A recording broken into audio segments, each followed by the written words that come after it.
Anyone in the mood for sushi? Or maybe managing a sushi restaurant? Running a fish farm? Growing crops? What about harpooning fish, fighting off massive sea creatures, and discovering a lost civilization of sea people? If any of these sound interesting, then Dave the Diver is the perfect game for you. But Dave the Diver isn't just a game. It's a rich tapestry of experiences and challenges, woven together with a thread of endless surprises. Whether you fancy restaurant management simulations, heart-pounding adventures, or enigmatic explorations, there's something here to capture your interest. So strap on your diving gear and ready your sushi knife, because Dave the Diver is about to submerge you into a whole new world of gaming possibilities.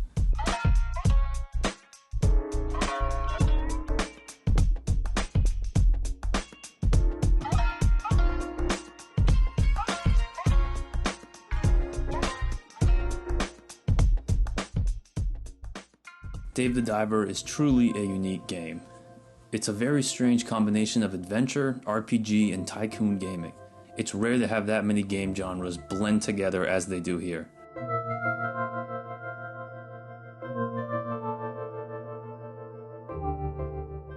Gameplay is largely divided into two parts: exploring the blue hole and managing the Bancho Sushi restaurant.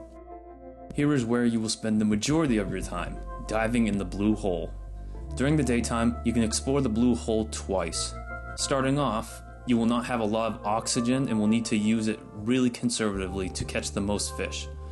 The main method of capturing fish is by using your harpoon. Simply aim it at a fish within range and fire. If the fish is too strong, it will pull away and escape. If the fish is strong but catchable, a minigame will proceed where you have the opportunity to catch the fish. The minigame depends on the type of harpoon tip you are using. For example, using the shock tip harpoon will have you shake your joystick back and forth repeatedly. If you don't succeed in the minigame, the fish will get away. Fish and ingredients caught in the deeper areas can be sold at the sushi restaurant at an even higher price. Not to mention, fish in the deeper areas tend to be tougher and more dangerous. Your oxygen supply is your indicator of how long you can stay submerged, but it also doubles as your health bar. Getting attacked by sharks and other predatory fish will quickly deplete your oxygen, causing you to die. You will find a plethora of items along the ocean floor, including different guns, melee weapons, weapon enhancements, oxygen tanks, underwater scooters, and tons more to help you navigate through the blue hole.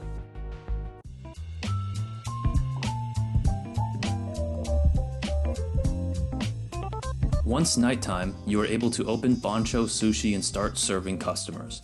This is where you will earn most of your money. Funds raised here can be used to upgrade equipment, which allows you to explore even deeper areas in the blue hole. Starting out, it's just you and the head chef Bancho, whipping up dishes to serve customers. You are not able to cook, but instead tasked to deliver cooked meals to customers. The faster you get a cooked meal to a customer, the happier they will be. You want your customers happy, so they leave tips and become followers on Cooksta, which is Dave the Diver's cooking-themed spin-off of Instagram. Getting more followers on Cooksta will level you up through their various tiers, unlocking different perks along the way. Occasionally, you will be asked to pour tea for customers, clear dishes, and grind wasabi. All of these involve mini-games and quick-time events. Each one is easy to accomplish on its own, but balancing these with serving customers can be quite a challenge. Once you progress far enough, you will unlock the ability to hire staff to work for you. Each staff member is unique and brings secret abilities, all of which can be unlocked by training them up.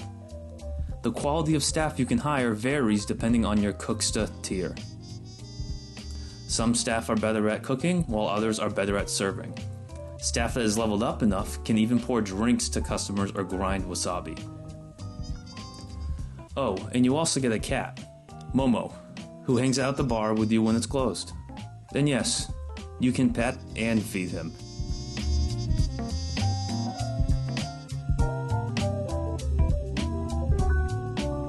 The mix of restaurant management and diving for fish is surprisingly deep. The blue hole will look slightly different every time you dive. This is intentional. as the ocean layout will change each time you dive. It's not truly random though. Fish will spawn at certain depths, and points of interest will always be in a similar place. For example, the first shipwreck will always be on the left side of the map at around 130 meters deep. I really like this system. You always have a general sense of where you are, but areas still feel fresh to swim through. Another cool part of this system is the spawning of items and fish. There is no guarantee on what items or fish you will find. Being a fan of roguelike games, this scratches the itch for me. It's not a true roguelike game, but it provides a similar type of enjoyment to what those games provide. Items you collect while diving will disappear if you die. You are, however, allowed to take one item back when you die. The gameplay loop has me feverishly addicted. The game features a strong risk-reward system used when diving. Want to look for more fish even though your oxygen tank is low? Well, you better hope you find an escape pod shortly thereafter.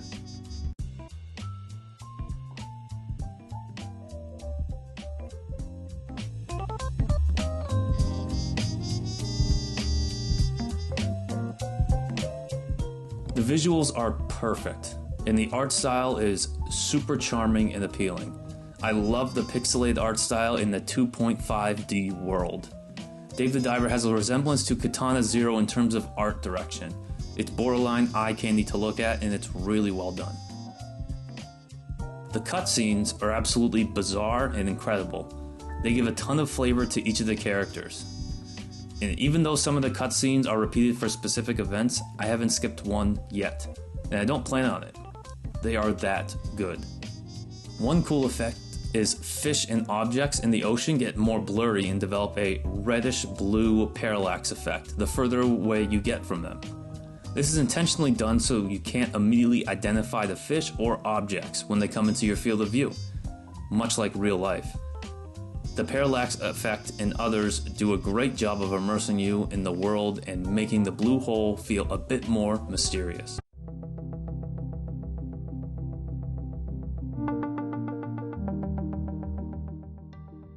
Dave the Diver boasts a very simple yet catchy soundtrack. It's impossible to not bob your head when listening to Bancho Sushi's various soundtracks. Not to mention, you can pull up all the soundtracks in your music phone app at any time. Restaurant Prep, Bancho Sushi's pre-opening soundtrack, is my personal favorite. However, all the other tracks are a joy to listen to. You'd be hard-pressed to find one that you don't like. Music aside, the sound design of Dave the Diver is solid. Various melee weapons and guns each have their own signature noises, ranging from the cracking of a shot from a sniper rifle to the thumping of a grenade launcher. They all sound satisfying to use.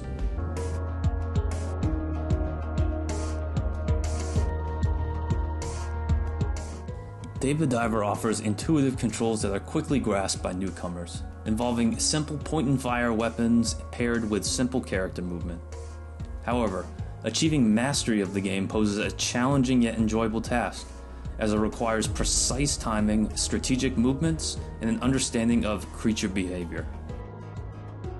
Not once does it feel too hard or too easy. It has a perfect balance of difficulty. If you die, it's most likely because you got greedy and wanted to take on too many enemies or had too much cargo on you. It also never feels like a grind to play. A constant stream of new content is thrown your way as you progress through the story. It does have some FPS drops in the busier areas of the blue hole. The boss fights with large creatures have the quote-unquote worst FPS dips, but it's nowhere near unplayable. I believe these are limitations of the game engine used, or things not being optimized enough. Objects like fish, items, and landscape textures are constantly being loaded in as you navigate through the blue hole. Being an indie game with a limited budget, you can understand some of the technical limitations Mint Rocket was facing when creating this game. This is still a very small gripe and doesn't take away from the overall experience at all.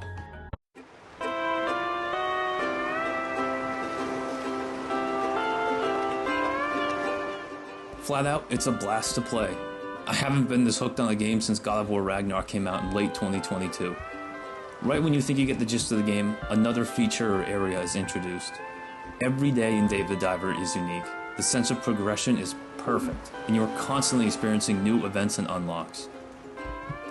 I constantly thought to myself, okay, I think I've finally unlocked every feature, and then was shocked to unlock new things.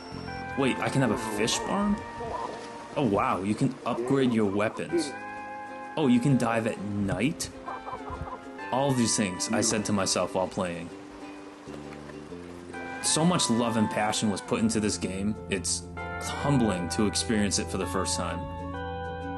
It's also a very chill game. Much like Stardew Valley, you have a manageable amount of timed events and missions, and none of them are detrimental to your success if you don't complete them.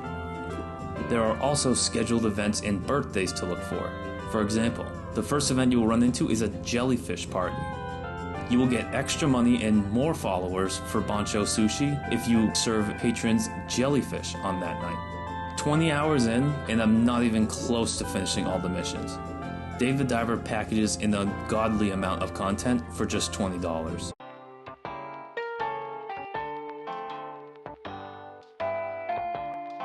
Dave the Diver belongs right next to Stardew Valley and Katana Zero in the Mount Rushmore of the best indie games. The enticing blend of ocean diving, combat, and restaurant management is something I didn't know I wanted. There's a very good reason why this game has overwhelmingly positive reviews on Steam. Mint Rocket put their heart and soul into this game, which clearly shows. Dave the Diver is a must-play game for anyone with a pulse. Do yourself a favor and buy it. You can pick up Dave the Diver on Steam. A Switch version is also coming out in late 2023. For more great game reviews, tips, and guides, check us out at Shark Games.